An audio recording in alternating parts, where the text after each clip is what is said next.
내게 알게 하리라 하니 룻이 시어머니에게 이르되 어머니의 말씀대로 내가 다 행하리다 하니라.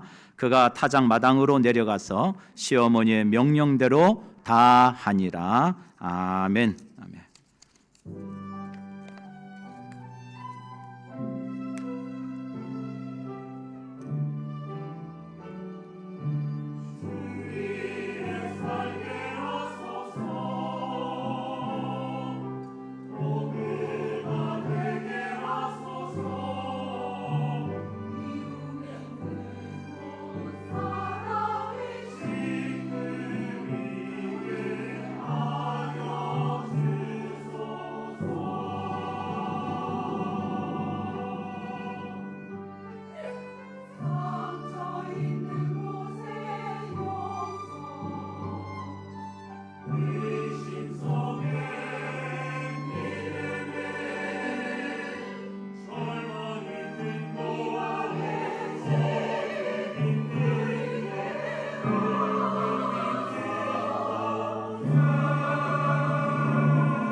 할렐루야, 아멘. 우리 하나님께 영광의 박수 올려드립니다. 네, 할렐루야.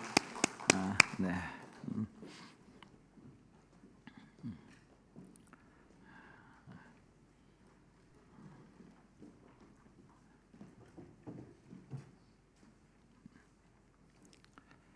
기도합니다. 사랑의 아버지 하나님, 감사합니다. 오늘도 하나님의 은혜로 우리가 이 자리에 부름을 받고 그 영화로우신 하나님, 존귀하신 하나님, 크고 두려우신 하나님 앞에 우리가 영과 진리로 예배할 수 있음을 하나님 믿습니다. 오늘도 주님 이 자리 가운데 우리와 함께 하시는 줄 믿사오니 아버지여 홀로 영광 받아 주시옵소서. 오늘도 주의 사랑하는 믿음의 권속들에게 하나님이 예비해 놓으신 은혜가 있는 줄 믿습니다. 한 심령도 빠짐없이 그 은혜를 받아 누리게 하여 주시옵소서. 저들의 입술의 고백 가운데 참으로 감사함의 고백이 넘치게 하여 주시고 또 그 믿음의 고백을 따라 하나님이 승리케 하시는 삶을 살아가는 우리 사랑하는 성산의 모든 가족들이 다 될 수 있도록 하나님 은혜 위에 은혜를 더하여 주시옵소서. 아버지 하나님, 오늘도 귀한 물질 하나님께 올려드립니다. 우리 성도들의 삶의 자리에서 하나님이 이끌어 주시고 인도하시고 저들에게 귀하고 복된 것을 아낌없이 부어 주셨습니다. 그 은혜에 감사하여 하나님께 10의 1조를 하나님께 드립니다. 하나님께 감사의 예물을 하나님께 드립니다. 선교의 예물을 드리고 또 구제의 헌금을 드리고 그 마음과 심령의 각자의 기도의 제목을 따라 하나님의 모든 그 은혜를 기억하며 또 감사하며 이 귀한 물질을 하나님께 올려드리오니 하나님 받으시며 하나님이 저들에게 꼭 필요한 것, 있어야 될 것, 가장 복되고 귀한 것으로 하나님 내려주시고 저희들의 삶을 책임져 주시기를 원합니다. 교회가 하나님이 사랑하시는 일에 더 힘써 일할 수 있도록 하나님의 은혜 내려 주시옵소서. 생명을 살리는 일에 교회가 늘 깨어 있을 수 있도록 하나님 도와주시기를 원합니다. 오늘도 주여 이 자리에 나오고 싶지만 여러 이런 개인 사정으로 인하여 나오지 못하는 우리 성도들을 기억하여 주시고 어디에 있든지 저들이 있는 자리가 예배의 자리가 되게 하여 주시고 하나님을 경험하고 만나는 자리가 될 수 있도록 하나님 불쌍히 여겨주시고 저들의 하나님이 되어 주시옵소서. 부족한 입술을 온전히 우리 하나님께 의탁합니다. 성령님 주장하여 주시옵소서. 이 모든 말씀 예수님의 이름으로 간절히 기도드립니다. 아멘, 아멘, 아멘. 할렐루야, 아멘. 잘 계셨죠? 우리 한번 옆분에게 한번 또 한번 물어보세요. 한 주간 잘 지내셨냐고 한번 물어보세요. 네, 장로님 잘 지내셨나요? 한 주간 잘 지내셨어요? 네, 뭐라 그래? 잘 지낸다고 그래요? 네, 네. 그래요. 우리 사랑하는 성도들 교회 오면 우리 항상 우리 사랑하는 믿음의 지체들, 동역자들 위해서 밝은 얼굴로 우리 인사하고 그들의 또 안녕을 물어보고 또 그들과 함께 하시는 하나님을 높이는 우리 공동체가 되기를 주의 이름으로 축복합니다. 아멘. 네. 오늘 본문의 말씀 루키서 3장을 가지고 6번째 헤세드의 인생, 오늘 제목을 제가 위험한 순종이라고 정했습니다. 원래는 처음에는 제목을 사랑과 순종 이렇게 했었어요. 그런데 사랑과 순종이라는 거에서 좀 뒤에 좀 후반부의 말씀의 메시지를 좀 강조하기 위해서 제가 위험한 순종이라고 했습니다. 오늘 본문의 말씀은 짧지만 내용은 강력해요. 쉽게 요약하자면 이런 얘기입니다. 사랑하면 보인다는 거예요. 사랑하면 느껴지는 거예요. 사랑하면 하나님의 헤세드가 흘러가요. 그게 첫 번째 주시는 중요한 메시지예요. 그리고 두 번째로는 상황과 환경을 보지 말고 모든 것을 합력하여 선을 이루시는 하나님을 바라보고 내가 있는 자리에서 순종할 때 하나님은 역사하신다라는 말씀이에요. 오늘 여러분 두 가지만 여러분들 정확하게 여러분 삶에 붙들고 가시면 여러분 삶에 놀라운 변화가 있을 줄 믿습니다. 네, 네. 오늘 헤세드의 인생이 위험한 순종. 여러분 우리가 왜 하나님 바라보고 살아야 될까요? 왜 우리가 하나님 의지하고 살아야 될까요? 한번 따라해 보시죠. 하나님께는 의미 없는 것이 아무것도 없습니다. 여러분 그걸 믿으셔야 돼요. 우리 하나님께는 의미 없는 것이 아무것도 없습니다. 우리 하나님은 돌들도 소리 지르게 하시는 하나님이시거든요. 우리 하나님께 모든 게 다 의미 있으신 하나님이에요. 왜요? 그분이 만드시고 창조하셨잖아요. 여러분 그러하기에 우리가 이 말씀을 좀 기억하길 원해요. 로마서 8장 28절입니다. 한번 읽습니다. 시작. 우리가 알거니와 하나님을 사랑하는 자 곧 그 뜻대로 부르심을 입은 자들에게는 모든 것이 합력하여 선을 이루느니라. 우리가 알거니와 하나님을 사랑하는 자 그 이름대로 뜻대로 부르심을 입은 자들에게는 모든 것이 합력하여 선을 이루느니라. 모든 것이 합력하여 선을 이룬다라는 원어적 의미는 모든 것이 함께 역사한다 이런 뜻이에요. 아멘. 아멘. 모든 것이 함께 역사한다는 거예요. 여러분 루시 만약에 여러분 우리가 1장의 말씀 봤잖아요. 시어머니 나오니까 너희 고향 너희 친척 그다음 너희 신들에게 너희 민족들에게 돌아가. 그리고 나오미가 권면합니다. 그때 여러분 루시 어머니 고마워요. 저 그동안 고생 쎄 빠지게 했는데 갈게요. 여러분 만약에 그리고 갔다고 칩시다. 그러면 여러분 루키서란 성경이 존재했을까요? 너무 쉬운 질문이라 대답하기가 어려우시죠. 네. 루키서란 성경이 존재했을까요? 존재하지 않았을 거예요. 우리는 루시란 여인의 이름도 알 필요도 없었을 겁니다. 그런데 여러분 어떻게 하죠? 루시 어떤 결정을 해요? 여러분 저는 이런 고백을 하죠. 어머니의 백성이 나의 백성이 되고 어머니의 하나님이 나의 하나님이 되겠습니다 라고 고백하면서 기꺼이 고통을 선택해요. 고난을 받아들이기로 결정해요. 여러분 그 고백 속에는 두 가지 의미가 있는 거예요. 어머니 이제 저 모압이 제 민족이 아닙니다. 어머니 저는 이제부터 유대인의 한 사람으로 살게요. 유대 사람이 제 민족이에요. 또 하나 어머니 믿는 그 하나님이 누구의 하나님이에요? 이제부터 나의 하나님으로 모시고 살게요. 여러분 그 고백을 가지고 하나님 신뢰하고 나아간 거 아닙니까? 우리 사랑하는 성도 여러분, 우리가 세상의 가치가 아니라 하나님의 시선을 가지고 하나님의 바라보는 그 믿음을 가지고 하나님을 선택하는 그런 인생이 되시기를 주의 이름으로 간절히 축복합니다. 하나님은요 지금도 하나님 바라보고 하나님 의지하는 자에게 하나님 이렇게 약속하셔요. 온 땅을 두루 감찰하사 전심으로 자기를 향하는 자에게 뭘 베풀어 주셔요? 능력을 베푸시는 하나님이세요. 오늘도 하나님은요 이 땅의 모든 교회들을 돌아보고 계셔요. 그 교회 주인이시니까. 그리고 그 하나님께서는 지금 누구에게 주목하고 계시느냐, 누가 나를 바라보고 있는지를 하나님 보고 계신다고요.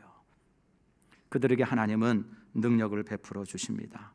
그리고 그 하나님을 바라보는 자에게 오늘도 하나님은요 하나님의 그 사랑 헤세드를 흘려 보내주고 계신다는 사실이에요. 그래서 루키서의 결론은 우리에게 어떤 메시지를 전해줍니까? 결코 우리의 인생 우연이 아니라는 거예요. 그 하나님의 섭리 가운데서 하나님은 보아스라는 인물을 딱 예비해 두셨다가 그 하나님의 그 결정과 선택 앞에서 그 자신의 인생을, 자신의 결론을 하나님께 두기로 결정한 인생에게 하나님은 뭐예요? 그 복된 것을 하나님이 허락해 주시더라는 거죠. 그래서 그 보아스를 통해서 그 기업을 물은 인생으로 하나님이 예비해 주시고 한 인생을 건져 주실 뿐만 아니라 한 가문을 일으켜 세워 주시고 그 가문을 일으켜 세우심에 그치는 것이 아니라 메시아의 계보를 이어가는 영적 메시아의 그 계보로서 하나님이 쓰시더라 이거예요.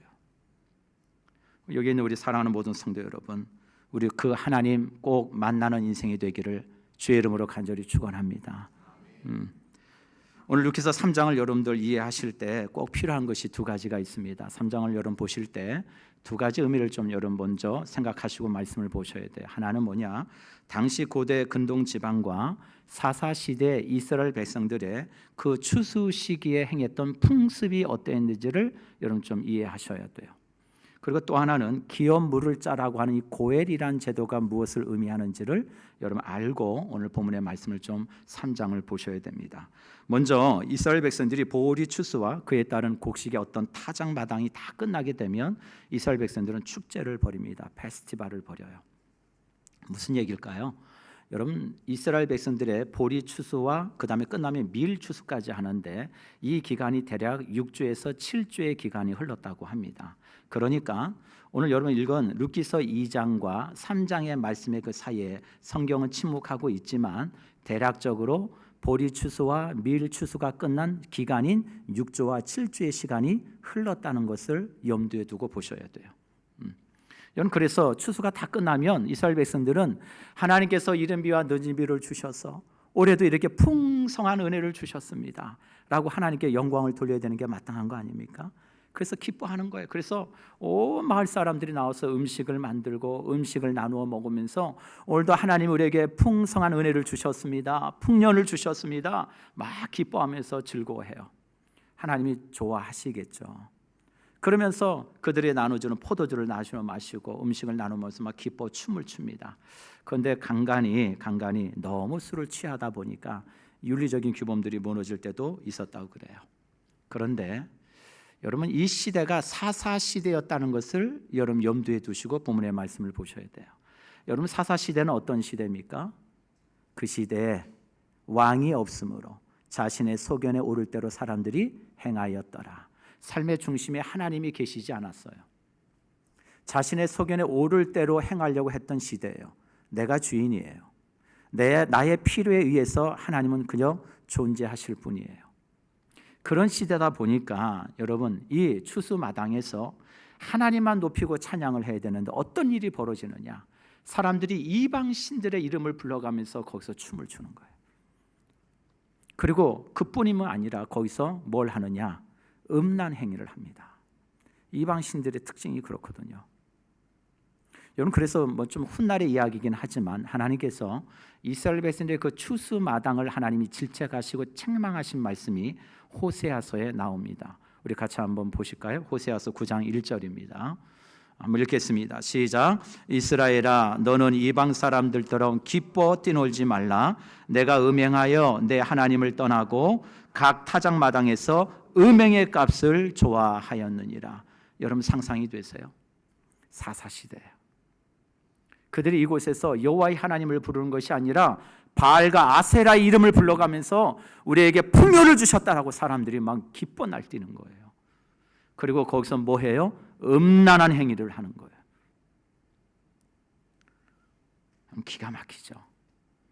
그 시대가 여러분 사사시대였어요. 그게 이스라엘 백성들이 추수가 끝나고 버리는 타작마당의 기쁨이었어요. 그걸 여러분들 배경을 두시고 오늘 본문의 말씀을 보셔야 돼요. 또 하나 기업 물을 자라고 하는 이 고엘이란 제도가 무엇인가를 이해하셔야 돼요. 이게 룻기서의 중요한 어떤 부분인데 우리 읽지는 않았지만 룻기서 3장 9절을 같이 한번 읽습니다. 9절 시작. 이르되 내가 누구냐 하니 대답하되 나는 당신의 요장 루시오니 당신의 옷자랑을 펴 당신의 요정을 덮으소서. 이는 당신이 기업을 물을 자가 되민이다 하니 이는 당신이 기업을 물을 자가 되민이다. 이게 아주 중요한 메시지예요. 기업을 묻는다. 이게 고엘이란 제도입니다. 고엘이란 것은 구속하다. 내가 누군가를 위해서 대신 값을 지불하고 그 사람의 지위와 위치를 권리를 회복시켜 주다라는 게 고엘이에요. 여러분 쉽게 이해하면 이렇게 얘기하시면 됩니다. 여기에 바둑을 좋아하시는 분들이 계실 텐데 바둑은 사실 그 한 수 때문에 승패가 좌우될 때가 많아요. 별거 아닌 것 같지만 바둑은 반수로도 이기거든요. 여러분 그 바둑의 그 한 수를 둘 때 뭔가 한 수를 잘못 두게 되면은 이 보여요. 여기가 아닌데. 그러면 상대방에게 어떻게 요청하죠? 어떻게 한 수만 불러. 한 수만 불러 줘. 이래요. 한 수만 불러줘. 아유 왜 그래? 한 수만 불러줘. 좀 안돼 뭔 소리야 지금? 무슨 한 수를 왜 불러? 뭐 이러죠. 그래 알았어. 우리 친구끼리인데 그냥 내가 오르는 데가 넘어간다. 그럼 한 수를 딱 물러줘요. 그러면 그 한 수 때문에 살 길이 보여요. 그게 바둑이거든요. 예. 여러분 인생이 고일이라는 게 그런 거예요. 이스라엘 많은 사람들은 가난해서 그리고 과부가 되어서 자신의 권리를 대신해 줄 사람이 없다 보니까 자신이 가질 그 권리를 누군가에게 뺏기는 일들이 종종 있었어요. 그리고 너무 가난하다 보니까 자신의 그 재산을 팔아서 살아야 되는, 그래서 자신이 그 권리를 가져야 되는데 부득이하게 가지 못해서 남에게 빼앗기는 일들도 종종 있었어요. 얼마나 억울해요. 하나님은 이스라엘 공동체가 하나님의 은혜의 원리에서 건강하게 세워져 가기를 원하셨어요. 하나님의 교회도 마찬가지입니다. 하나님은 그렇게 교회가 건강하게 세워져 가기를 원하셔요. 그 교회 공동체에 하나님이 세우신 그 나라의 공동체에 억울한 자가 없기를 하나님 원하셨어요. 그래서 하나님은 이 고엘이라는 제도를 통해서 그 권리를 물을 수 없는 힘이 없는 나약한 인생, 연약한 인생에게 대신 그 권리를 책임져 주고 보상해 줄 수 있는 사람을 세워서 그 사람의 희생을 통해서 이 사람의 권리를 다시 회복시켜 줄 수 있도록 하나님 하셨어요. 그게 고엘이라는 제도예요. 오늘 하나님은 이 보아스라는 인생을 통해서 나옴의 그 집안의 고엘이 되게 하셔요. 놀라운 은혜인 거죠. 그런 만남을 하나님이 주셨다는 거예요. 여러분 이 두 가지 의미를 가지고 오늘 본문의 말씀을 같이 한번 살펴보겠습니다. 여러분 지난주에 우리 룻기서 2장을 이렇게 마쳤습니다. 나오미에게 이 볼이 한 에바나 되는 어마어마한 양을 가지고 이 룻이 돌아옵니다. 깜짝 놀래요. 야, 이렇게 많이 가져왔어? 여러분 한 에마가 몇 킬로라고 말씀드렸어요? 17kg예요. 어마어마합니다. 여러분 어마어마해요. 여러분 20포대 쌀한가마니 생각하시면 돼요. 가서 이삭을 주워왔는데 쌀한가마니 20kg짜리 주워왔다? 이거는 일어날 수 없는 일이에요. 그런데 그 어마어마한 양을 주워온 걸 보고는 나오미가 깜짝 놀라죠. 너 누구의 밭에 갔니? 예, 보아스라고 하는 사람입니다. 그래? 근데 이렇게 많이 주웠어? 예. 그때 이 나오미의 마음속에는 하나님이 주시는 뭐가 있어요? 영감이 있는 거죠. 아하, 이게 뭔가 하나님의 뜻이 있구나. 그래서 며느리에게 얘기하죠. 너 절대 다른 밭에 가지 마. 너 추수 끝날 때까지 그 보아스의 밭에 가서 이삭을 주워, 알았지? 라고 신신당부합니다. 그리고 이 장이 끝나요. 그리고 나서 이제 6, 7주의 시간이 지난 거예요. 아마 6주나 7주 되는 기간 동안 이 룻이 매일같이 이삭을 주워왔겠죠. 추수할 때마다 가서 그때마다 나오미는 놀랐겠죠. 야, 오늘도 이렇게 많이 주워왔어? 오늘도 이렇게 많이 주워온 거야? 예, 어머니. 그래? 아이고 잘했다. 그러면서 마음속으로 무슨 생각했을까요?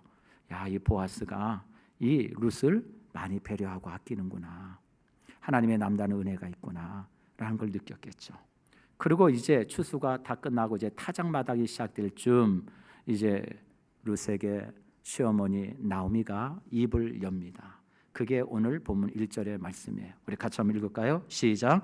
룻의 시어머니 나오미가 그에게 이르되 내 딸아 내가 너를 위하여 안식할 곳을 구하여 너를 복되게 하여야 하지 않겠느냐. 이 말이 되게 좀 어렵죠. 히브리 사람들은 말을 좀 어렵게 하는 은사가 있어요. 그래서 그래요. 우리나라 말로는 아이고 며느라 너도 이제 새 출발해야지 이 얘기예요.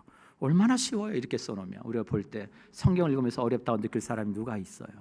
너도 이제 재혼해야지 이 얘기예요. 그래서 좋은 남자 만나서 너도 새 출발해야지. 그냥 어떻게 솔직히 생각해 보세요. 며느리 입장에서는 그 얘기를 쉽게 시어머니에게 말할 수 있겠어요? 어머니도 이제 새 출발할게요. 어머니 인생 사세요. 이런 얘기 하기 쉽겠냐고요. 근데 시어머니가 먼저 입을 엽니다. 근데 저는 이 말씀에 오늘 본문에 이런 얘기가 나와요. 룻의 시어머니 나오미가 그에게 이르되 뭐라고 얘기해요? 며느라 이렇게 얘기해요. 뭐라고 얘기해요? 내 딸아. 저는 이게 참 너무 감동이에요. 내 딸아 하는 얘기는 무슨 얘기예요? 시어머니가 며느리를 뭐 한다는 얘기예요?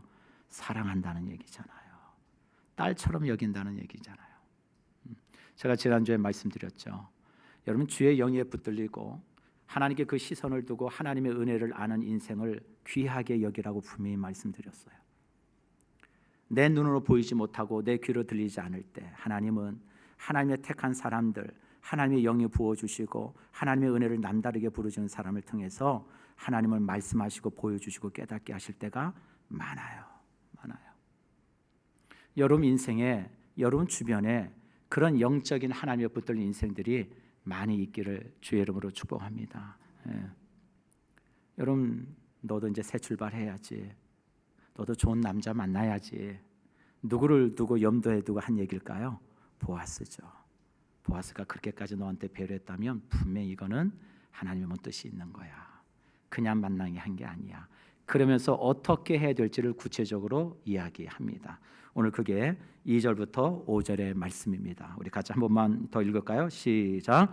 내가 함께하던 하녀들을 둔 보아스는 우리의 친족이 아니냐. 보라 그가 오늘 밤에 타작마당에서 보리를 까불리라.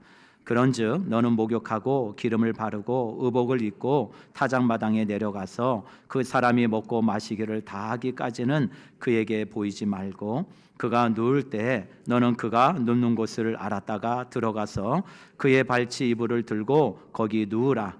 그가 내 할 일을 내게 알게 하리라 하니 룻이 시어머니에게 이르되 어머니의 말씀대로 내가 다 행하리이다 하니라. 여러분 이게 무슨 얘기예요? 여러분 생각해 보세요. 나오미가 지금 룻에게 뭐라고 얘기하냐면 오늘 3절에 보세요. 너는 목욕하고 기름을 머리에 쫙 바르고 의복도 깨끗한 거 이쁜 거 여성스러운 거 그거 꺼내다가 입고 그리고 뭐라 그래요? 타작마당에 내려가서 그리고 그 사람들이 먹고 막 떠드는 걸 잘 지켜보다가 어떻게 해요? 그 사람들 눈에 띄지 않고 조용히 잘 숨어 있다가 그 모든 것이 끝나면 조용히 가가지고 누구 옆에 가서 누우라고요? 보아스가 이불 자리를 딱 깔고 누우면 그 발꿈치가 아주 이불을 살짝 들고 거기 들어가서 조용히 누워. 알았지? 이 얘기예요. 여러분 이게 시어머니가 나오미에게 좀 할 소리예요. 나오미가 여러분 룻에게 할 얘기예요. 이게 좀 기가 막히죠. 이게 어떻게 시어머니가 며느리에게 이런 얘기를 해요.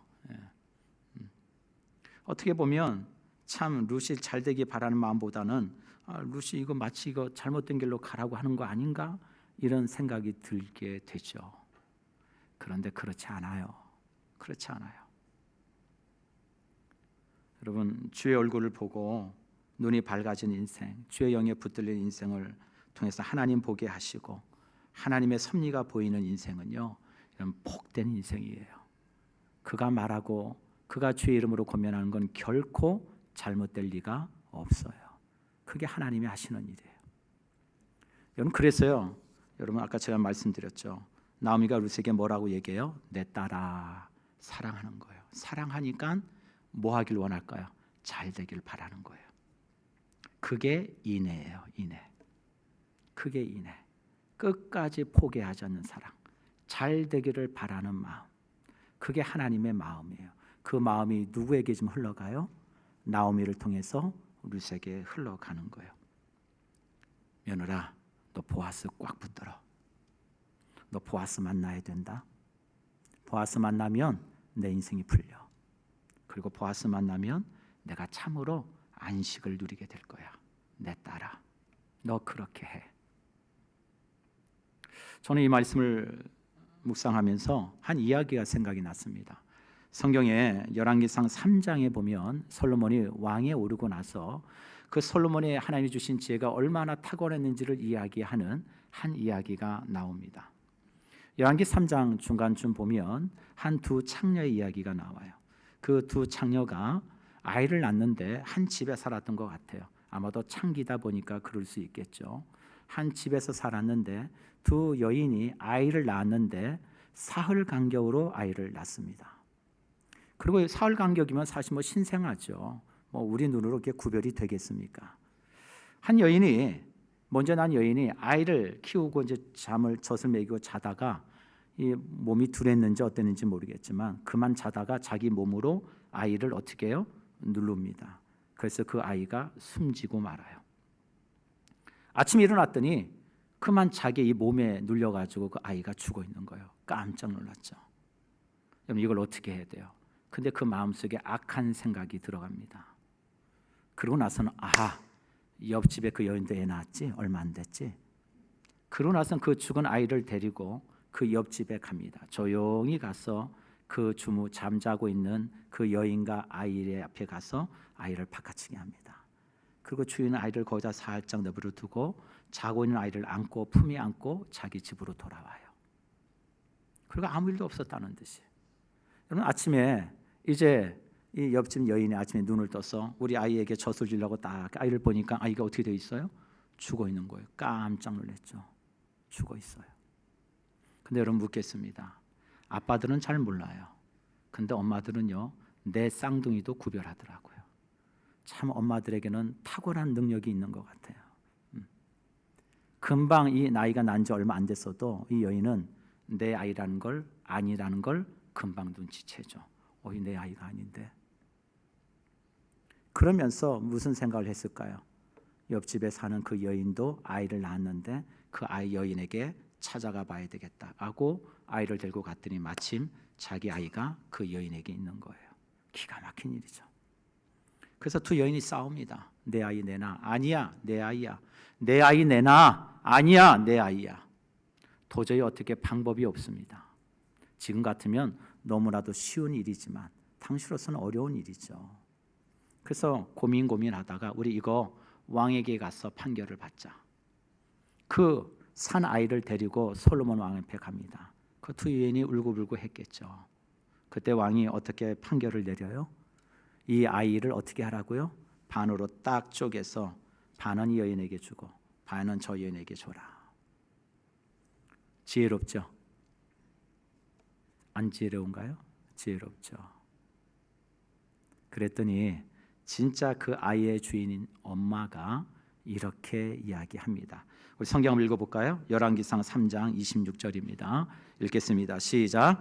그 산 아들의 어머니 되는 여자가 그 아들을 위하여 마음이 불붙는 것 같아서 왕께 아뢰어 청하건대 내 주여 산 아이를 그에게 주시고 아무쪼록 죽이지 마옵소서 하되 다른 여자는 말하기를 내 것도 되게 말고 네 것도 되게 말고 나누게 하라 하는지라.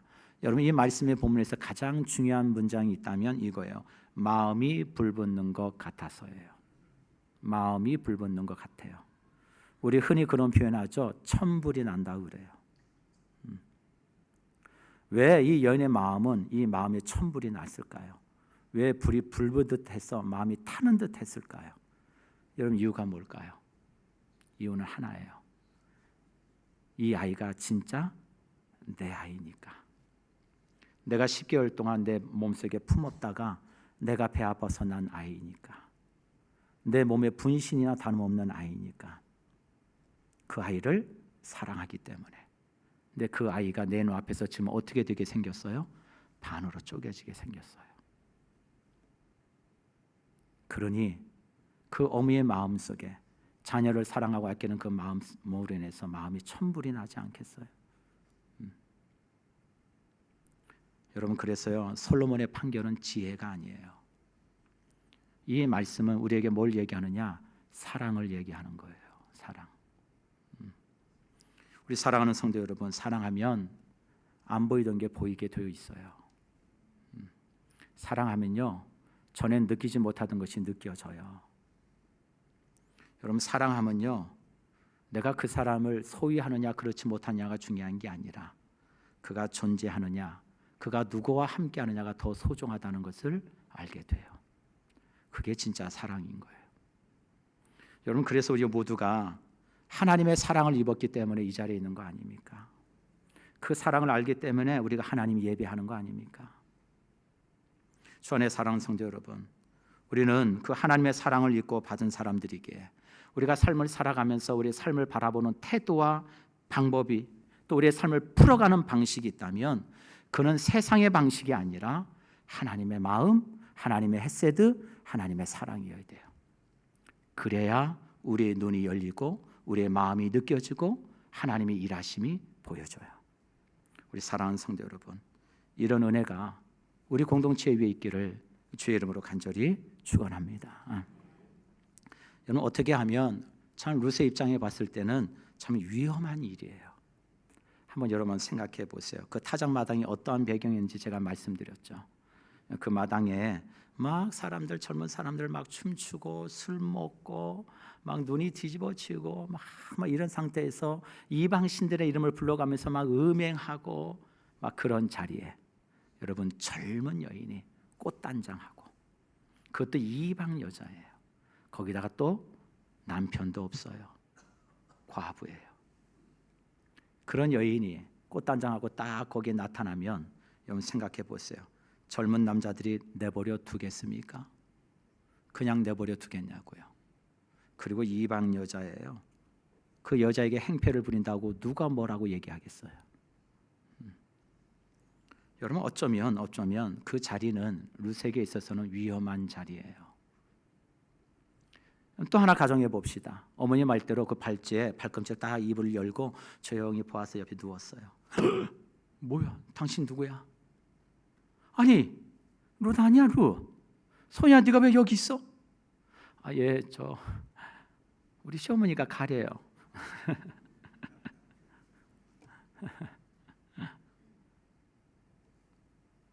여러분, 만약에 보아스가 그 모습을, 아니 어떻게 여자가 이렇게 정조가 없습니까? 어떻게 이렇게 해퍼요? 어떻게 함부로 몸을 굴립니까? 만약에 보아스가 그렇게 이야기한다면 여러분 생각해 보세요. 룻에게는 평생 씻을 수 없는 부끄러움과 죄의식으로 남지 않을까요? 그런데 참 놀라워요. 오늘 4절 말씀 다 같이 한번 읽죠. 4절 한번 읽겠습니다. 시작. 그가 누울 때 너는 그가 눕는 곳을 알았다가 들어가서 그의 발치에 이불을 들고 거기 누우라. 그 다음 그가 내 할 일을 내게 알게 하리라 하니. 참 나오미가 대단해요. 나오미는 하나님을 신뢰해요. 하나님을 사랑하는 자, 곧 그 뜻대로 부르심을 입은 자들에게는 모든 것이 합력하여 뭐를 이룬다고요? 그걸 믿었어요. 그걸 믿었어요. 사람의 방법이 아니라 하나님의 방식대로 풀어갈 거라는 것을 믿었어요. 여러분, 그래서 뭐라 그래요? 그가 내게 할 일을 내게 말할 거야. 걱정하지 마. 그러나 우리는 이런 순종 앞에서 자꾸 내 계산을 앞세우죠. 따지죠. 계산해 보니까 마이너스네. 안 돼. 우리 사랑하는 성도 여러분, 룻은 기꺼이 위험한 순종을 해요. 내 인생의 모든 길은 하나님께 있다는 걸 믿고 나갑니다. 우리 사랑하는 성도 여러분, 룻이 보아스를 얻기 위해서 위험한 순종을 하자 룻이 보아스를 만나고 인생의 모든 문제가 풀리고 인생에 그에게 정말 생각하지 못했던 놀라운 하나님의 은혜가 임한다는 것을 경험하게 됩니다. 이유는 하나예요. 왜 그럴 수 있을까요? 보아스에게는 그런 자격이 있었고 능력이 있었기 때문이에요. 여러분 그걸 기억하셔야 돼요. 보아스는 기업 물을 자가 되고 능력이 있었고 자격이 되는 사람이었어요.